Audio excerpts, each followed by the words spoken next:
नमस्कार दोस्तों, स्वागत है आपका आज दिन भर की तमाम बड़ी खबरों में। जी हां दोस्तों, इस वीडियो में आपको देखने को मिलेगी कोरोना वायरस के नए वेरिएंट ओमिक्रॉन के बारे में क्या है खबर, देश में कितने हो गए हैं इसके मरीज और सरकार ने क्या कुछ गाइडलाइंस जारी कर दी है, कहां पर लॉकडाउन लगने वाला है, कहां की सीमाएं सील कर दी गई है। सारी जानकारी इस छोटे से वीडियो में आपको देखने को मिल जाएगी। इसके अलावा आज दिन भर की 5 प्रमुख खबरें भी इस वीडियो में हम आपको बताने वाले हैं। सबसे पहले दोस्तों जान लेते हैं कोरोना की इस महामारी के ऊपर क्या अपडेट निकल के आ रही है। दोस्तों दिल्ली में भी ओमिक्रॉन के मामले दर्ज कर लिए गए हैं और उसके बाद से फ्लाइट को बैन करने की मांग भी उठने लगी है। दोस्तों दिल्ली में ओमिक्रॉन का पहला मरीज मिलने के बाद दिल्ली सरकार ने अब कोरोना के इस नए वेरिएंट से निपटने की तैयारियां शुरू कर दी है। दिल्ली के स्वास्थ्य मंत्री ने केंद्र सरकार से मांग की है कि जिन जिन देशों में ओमिक्रॉन वेरिएंट के मरीज मिले हैं वहां से दिल्ली की फ्लाइट पर तुरंत रोक लगा देनी चाहिए। इसके अलावा स्वास्थ्य मंत्री ने कहा कि दिल्ली में अब एक बार फिर से सख्ती बढ़ाई जाएगी और बिना मास्क के कहीं भी एंट्री नहीं दी जाएगी। दोस्तों आपकी जानकारी के लिए बता दें, दिल्ली में कोरोना के ओमिक्रॉन वेरिएंट का पहला मरीज मिला है। यह शख्स अफ्रीकी देश तंजानिया से भारत लौटा था। दिल्ली के स्वास्थ्य मंत्री सत्येंद्र जैन ने कहा कि दिल्ली एयरपोर्ट पर एट रिस्क देशों से आने वाले यात्रियों का RT-PCR टेस्ट किया जा रहा है। अब तक 17 कोरोना पॉजिटिव मरीज LNJP अस्पताल में भर्ती किए गए हैं। साथ ही इन मरीजों के 6 कॉन्टैक्ट को जो फैमिली मेंबर हैं उन्हें भी LNJP अस्पताल में भर्ती किया गया है। 17 में से 12 की जीनोम सीक्वेंसिंग कराई गई थी, जिनमें से एक शुरुआती रिपोर्ट में ओमिक्रॉन का मरीज पाया गया है। स्वास्थ्य मंत्री ने कहा कि 11 में ओमिक्रॉन नहीं पाया गया। ये यात्री तंजानिया से आए थे। स्वास्थ्य मंत्री के अनुसार लैब से फाइनल रिपोर्ट सोमवार को जारी की जाएगी। ये दिल्ली में पहला और देश का 5वां ओमिक्रॉन मामला है। दोस्तों उन्होंने कहा कि फाइनल रिपोर्ट आने के बाद दोबारा टेस्ट किया जाएगा। स्वास्थ्य मंत्री ने कहा कि इस मरीज को आइसोलेट कर दिया गया है। ओमिक्रॉन इलाज का प्रोटोकॉल कोरोना जैसा ही है। LNJP में अलग से ओमिक्रॉन मरीजों के लिए वार्ड बनाया गया है। साथ ही LNJP अस्पताल में ओमिक्रॉन पॉजिटिव मरीजों के इलाज के लिए अलग से टीम तैनात की गई है। वहीं दोस्तों दुनिया में ओमिक्रॉन की चर्चा के बाद से ही दिल्ली के CM अरविंद केजरीवाल ने खतरे वाले देशों से दिल्ली फ्लाइट पर रोक लगाने की मांग कर डाली। अब दिल्ली में ओमिक्रॉन मरीज मिलने के बाद सरकार ने इस मांग को फिर से दोहराया है। सत्येंद्र जैन ने कहा कि केंद्र सरकार को संजीदगी से फ्लाइट पर प्रतिबंध लगा देना चाहिए, जिससे ओमिक्रॉन को कंट्रोल करने के लिए आसानी होगी, क्योंकि हो सकता है कि किसी यात्री में लक्षण 7 दिन बाद में आए। इसके बाद दोस्तों अगली बड़ी खबर निकल के आ रही है। ओमिक्रॉन के बढ़ते खतरे के बीच एक्सपर्ट्स का दावा, जनवरी में आ जाएगी तीसरी लहर। बिल्कुल सही सुना, कोरोना के नए वेरिएंट ओमिक्रॉन के आने के बाद से देश में तीसरी लहर आना लगभग तय माना जा रहा है और IIT के वरिष्ठ वैज्ञानिक पद्मश्री प्रोफेसर मणिंद्र अग्रवाल ने नए अध्ययन में यह दावा भी कर दिया है। हालांकि वैज्ञानिकों का यह भी मानना है कि तीसरी लहर दूसरी लहर के मुकाबले कम घातक होगी। रविवार को ही दिल्ली में पहला कोरोना केस सामने आया, जो कि देश का 5वां केस है। दोस्तों इंडिया टुडे की खबर के अनुसार प्रोफेसर मणिंद्र अग्रवाल ने नए अध्ययन में दावा किया कि तीसरी लहर दूसरी लहर की तुलना में कम घातक होगी। प्रोफेसर अग्रवाल ने अपने गणितीय मॉडल सूत्र के आधार पर यह निष्कर्ष निकाला है। दोस्तों आपकी जानकारी के लिए बता दें, इससे पहले प्रोफेसर मणिंद्र ने ही अपने गणितीय मॉडल के आधार पर ही दूसरी लहर के बाद नए म्यूटेंट के आने से तीसरी लहर की आशंका जताई थी। अब प्रोफेसर अग्रवाल ने दक्षिण अफ्रीका से फैले ओमिक्रॉन वेरिएंट पर स्टडी शुरू कर ताजा निष्कर्ष जारी किए हैं। इन निष्कर्षों से जो बात सामने आई है वह बेहद डराने वाली है। जी हाँ दोस्तों, उनके अनुसार जनवरी में तीसरी लहर आना लगभग तय माना जा रहा है। इससे पहले वे 2 बार भविष्यवाणी कर चुके हैं, जो उनकी सफल हुई है और यह उनकी तीसरी भविष्यवाणी है। इसके बाद दोस्तों अगली बड़ी खबर निकल कर आ रही है, ओमिक्रॉन पर राहत की खबर। CSIR के पूर्व प्रमुख ने कहा कोरोना के नए वेरिएंट के खिलाफ शील्ड की तरह काम कर रही है वैक्सीन। जी हां दोस्तों, देश में कोरोना वायरस के नए वेरिएंट ओमिक्रॉन के बढ़ते खतरे के बीच एक राहत की खबर भी आ गई है।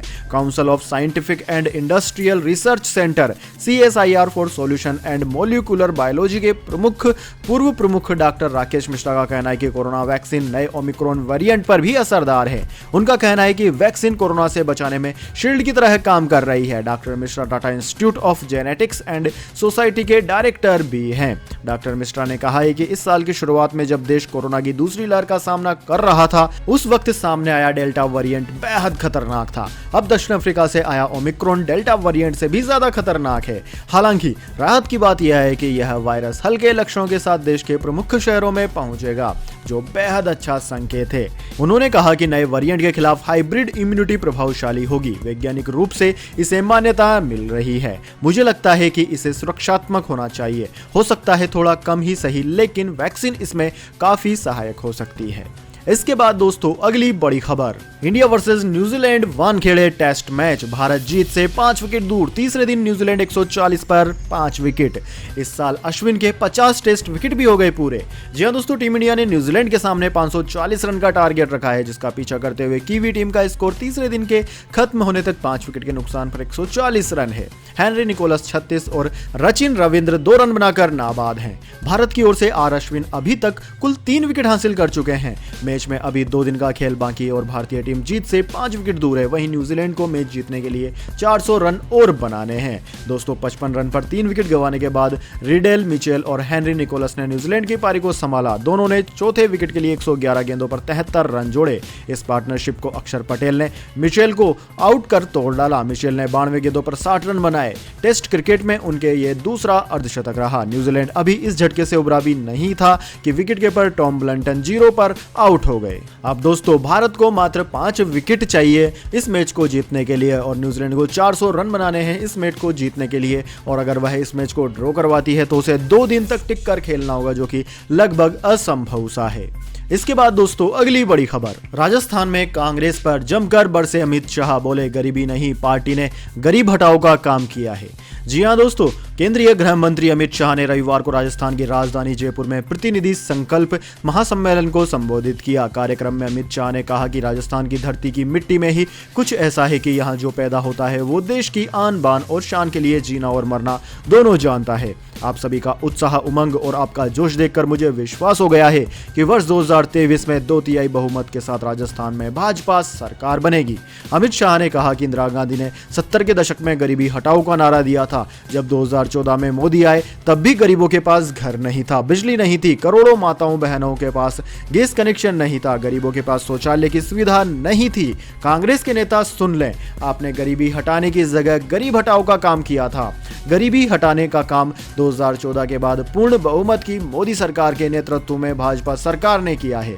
केंद्रीय मंत्री अमित शाह ने कहा कि पूरे राजस्थान में लॉ एंड ऑर्डर की व्याख्या ही बदल गई है। लॉ एंड ऑर्डर का मतलब होता है कानून और व्यवस्था। गहलोत सरकार के लॉ एंड ऑर्डर का मतलब होता है लॉ और ऑर्डर करो। उन्होंने कहा कि राजस्थान की गहलोत सरकार पूरी तरह भ्रष्ट सरकार है। दोस्तों एक राहत की खबर निकल के आ रही है। दुनिया में सबसे ज्यादा ओमिक्रॉन के केस साउथ अफ्रीका में है, लेकिन लोगों को हॉस्पिटल जाने की जरूरत नहीं पड़ रही है। जी हां दोस्तों, कोरोना के ओमिक्रॉन वेरिएंट से सबसे ज्यादा प्रभावित साउथ अफ्रीका है, लेकिन वहां संक्रमितों को अस्पताल जाने की कोई जरूरत ही नहीं पड़ रही है। राष्ट्रपति सिरिल रामाफोसा ने बताया कि अफ्रीका के अस्पतालों में भर्ती होने वाले मरीजों की संख्या में बढ़ोतरी नहीं हो रही है। रामाफोसा इन दिनों घाना की यात्रा पर हैं। उन्होंने ही ओमिक्रॉन वेरिएंट का पता लगाने के बाद दक्षिण अफ्रीका और कई अन्य अफ्रीकी राज्यों में ट्रेवल बैन लगाए थे। ओमिक्रॉन के बढ़ते केस के बीच अमेरिका और ब्रिटेन ने आने वाले सभी यात्रियों के लिए कोरोना नेगेटिव रिपोर्ट अनिवार्य कर दी है। अमेरिका में 20 से ज्यादा लोगों की कोरोना रिपोर्ट पॉजिटिव आई है, जबकि ब्रिटेन में ओमिक्रॉन से 160 से ज्यादा मामले दर्ज कर लिए गए हैं। ऐसे में ब्रिटेन ने यात्रियों के लिए नियमों को कड़ा कर दिया है। ब्रिटेन आने वाले 12 साल से ऊपर के सभी लोगों को RT-PCR या फिर LFD टेस्ट रिपोर्ट दिखानी अनिवार्य हो गई है। वैसे दोस्तों अच्छी खबर यह आ रही है इस वेरिएंट को लेकर कि यह वेरिएंट तेजी से फैल तो सकता है, लेकिन यह डेल्टा वेरिएंट की तरह ज्यादा नुकसान नहीं पहुंचाता है। वैसे दोस्तों इस बारे में आपकी क्या राय, कमेंट में जरूर लिखिए। और दोस्तों अगर वीडियो आपको पसंद आई तो वीडियो को ज्यादा से ज्यादा लाइक और शेयर करें और इस तरह की काम की खबरों के लिए हमारे YouTube चैनल को सब्सक्राइब करके बेल आइकन भी दबा लीजिए। धन्यवाद। वंदे मातरम। जय हिंद, जय भारत।